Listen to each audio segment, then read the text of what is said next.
Ας έρθουμε τώρα στα επεισόδια μετά τη στέψη. Βρισκόμαστε στο σπίτι του γαμπρού. Η νύφη βρίσκεται σε ιδιαίτερο δωμάτιο, στον Υμφίον. Η έξοδο της από εκεί θα γίνει τελετουργικά.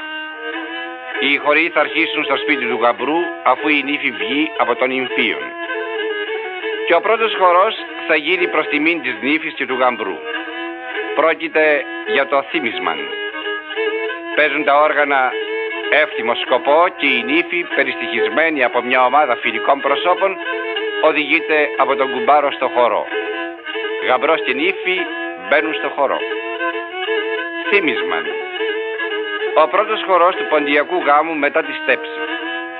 Πρέπει να συγκροτηθεί οπωσδήποτε από 7 ανδρόγυνα, μονοστέφανα, πρωτοστέφανα. Να έχουν συνάψει δηλαδή τα ανδρόγυνα αυτά μονάχα ένα γάμο.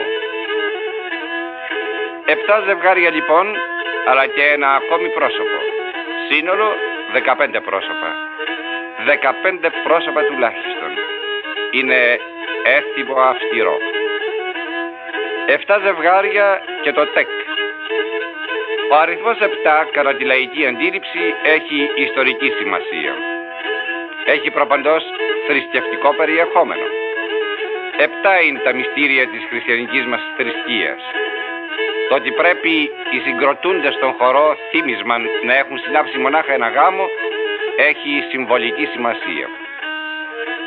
Κατά την πιο αυστηρή θρησκευτική αντίληψη, μονάχα ο πρώτος γάμος εκφράζει το βαθύτερο και πλατύτερο περιεχόμενο της θρησκευτικής του υποστάσεως.